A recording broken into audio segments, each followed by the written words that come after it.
Unsa may inyong ikasulti mga bay kung inyong madunggan nga ang Sabah kumpirmado ug opisyal na nga sakop sa Pilipinas. Ninduta paminaw no? Imagine lang ha nga ang Pilipinas dunay gidakon nga 300,000 square kilometer ug dunay 7,107 ka mga isla. Ug kung hingpit nga mabawi ang Sabah, mudako ang teritoryo sa Pilipinas, bali og 373,631,000 square kilometer. Ug ang mga isla mukabat na og 7,712 plus tanan. Kay ang Sabah dunay 5 ka mga dagkong isla nga mao ang Sulu Island, Gaya Island, Manokan Island, Sabi Island, ug Mamudi Island. Wala pa nilabot sa ubang gagmay nga mga isla. Labi na jud kung hingpit na jud nato mabawi ang mga isla sa West Philippine Sea nga giilog pod sa Vietnam ug China. Matay no? Dako-dako na jud ang teritoryo sa Pilipinas ana. Pero time pa. Kinsa man jud tinuod nga tag-iya di ay sa Sabah? Ang Pilipinas ba o ang Malaysia? Kini maoy atong hisgutan karong taud-taud. Ato sa nilakbitan mga bay ang init kayo nga issue karon sa West Philippine Sea. Tanawa di ba wa jud ko musipyat sa akong mga obserbasyon sa nangagi na akong nga mga vlogs. Dili pa lang dugay nga gitubag ni Bongbong Marcos ang init kaayo nga issue sa EDCA. Ang katawanan kay giingon pa jud ni Bongbong Marcos nga ang US tipik og kabahin as treaty partner. So it means not as close friends. Hala oy kaluoy sa US mga bay no? Wa kaha sila matok-i sa pamahayag ni PBBM. Gilitok mismo sa presidente nga di siya musugot nga ang atong EDCA sites gamiton sa mga offensive actions. So buot ipasabot nga di niya itugot nga ang Pilipinas mahimong battleground sa United States ug China. Apan libahad ang presidente nga basta walay mga nasod nga magsurang-surang ug pangbuli nato, di man pud ta mo patol. Portera simpula ang gipamahayag sa weak leader nga matud ba? Hindi naman sila dapat mag-alala kasi hindi naman natin sila lalabanan. Kulbaa bayaan ng pagkasultia oy. Maura na'y weak leader nga sikreto kayo ug bangkil ang pamahayag. Sa laktod pagkasulti, kung sulngon sa China ang Taiwan, dili mag-apil-apil ang Pilipinas. Bahala mo sa buhay ninyo diha nga magpatay mo basta di lang ta maangin. Kay kung iamong ang Pilipinas sa ilang panagbangi, mapugos ang presidente sa paggamit sa EDCA aron ipangtamparos sa China. Kinahanglan careful ang China aning ilang lakang kay desperado na rabani ang US. Kung iamong-among gani sa China ang atong nasod aning ilang pagpangawkaw sa Taiwan, kung sa sabong pa ni malingaw jud tan-aw sa tigbakay sa ugis ug talisayon ani. Nya kay kita mga bantang maramanta, puyo lang ta. Kung simbako ug dunay bombang masaa, unsa may gamit sa mga HIMARS, mga supersonic missile ug ubang mga bomba ug rocket nga gipangposte natong daan sa atong teritoryo. Mao bitang during Digong administration palang daan, gitagaan na og dakong pagdagad ang atong AFP modernization program kay natimahuan ng daan nga naa di kaguliyang sa West Philippine Sea nga gipanguluhan sa China. Sila man di kauna-una aning kasamok sa West Philippine Sea ba? Mao nang kutob sa nahimo from Digong to Bongbong Marcos administration, gipaningkamutan ni nga mahilot. Apan wa man tay mahimo mga bay kung ang US ug China magpatas anay sa ilang garbo. Kita sakay-sakay ug atras abanti lang ta.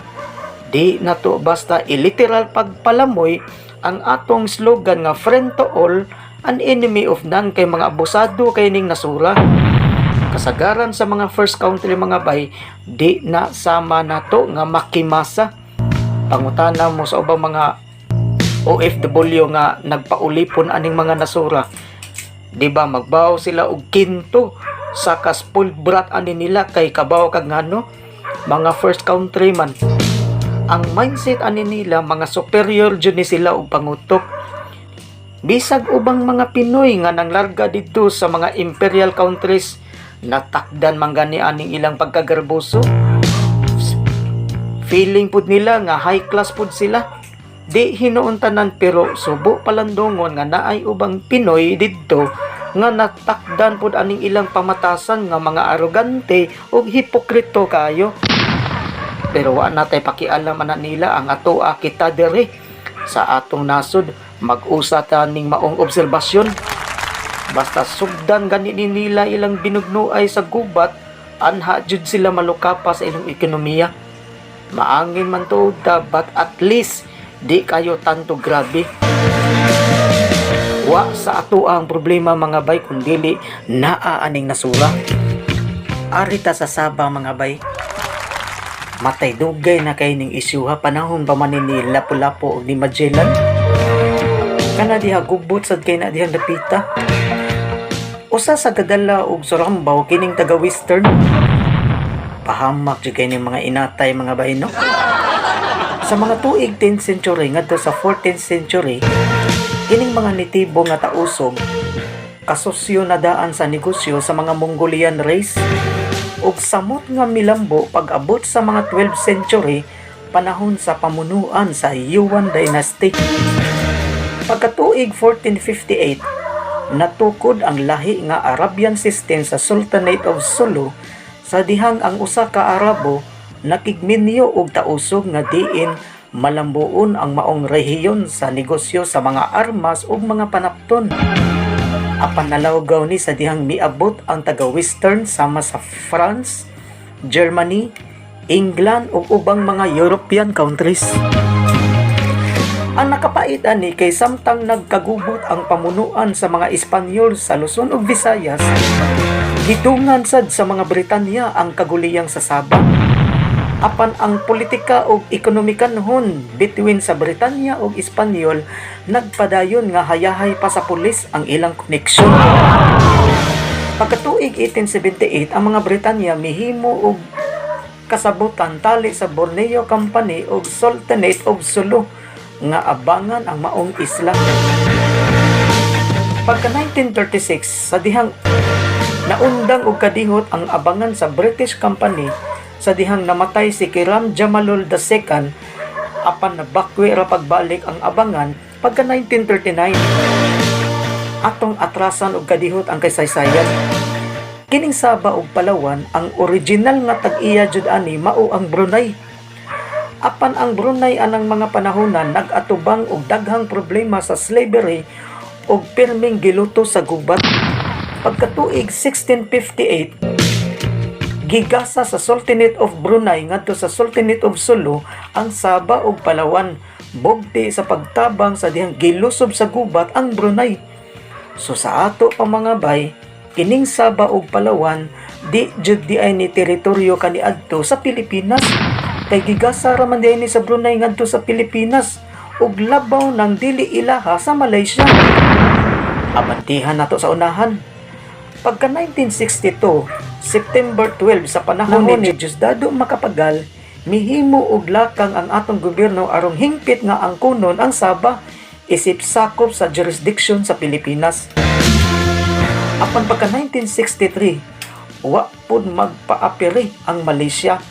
Kauban ang Britanya og dali-dali kini mihimo og pinaspasay nga lakang sa dihang napurma ang Federation of Malaysia og dinhi giapil ang Sabah as federal state. Ang nakapakataw-anan sa maong sistema kay kiniray federal state nga ang Malaysia maoy mipuli sa Britanya og pangabang ngadto sa Sultanate of Sulu. Bulabuga no? Nisamot og kasarambaw sa dihang mikuyanap sa media ni atong 2008 nga ang Sultanate of Sulu miuyon na daw nga ang Sabah di na paabangan og ihatag na lang sa Malaysia. Haskang amawa. dinhi miulbo ang kaspa sa Sultanate of Sulu ug matud pa nila nga ang maong mga balita nga mikuyanap sa media usa ka dakong inamaw sa fake news. Pagka February 11, 2013, ang Royal Security Forces sa Sultanate of Sulu milabang sa Sabah aron sugdan ang malinawon nga negosasyon. Apan imbes malinawon nga pakigsabot-sabot ang makabot, nahimong dugoon ang maong negosasyon. Pagka March 1, dinhi miulbo ang gubat na diin milanat og 3 ka semana ang kagubot. Taas og kuti na kaayo mga bay kung isay-say nako ang tanan. Wala pa nilabot sa panahon ni Makoy og Abnoy kung unsay kalihukan nga nahitabuan ni sa ilang administrasyon. Apan atong i-assume nga kunuhay ang Sabah sakop na jud sa Pilipinas. Nahibaw ba mo nga sa akong obserbasyon, murag hasol og gubot hinuon kayo kung ang Sabah masakop isip ikaupat nga dakong isla sa atong Pilipinas. Kanang atong flag na naay 3 stars of the sun, unsa may mahitabo ana? Asa man ibutang ang ikaupat?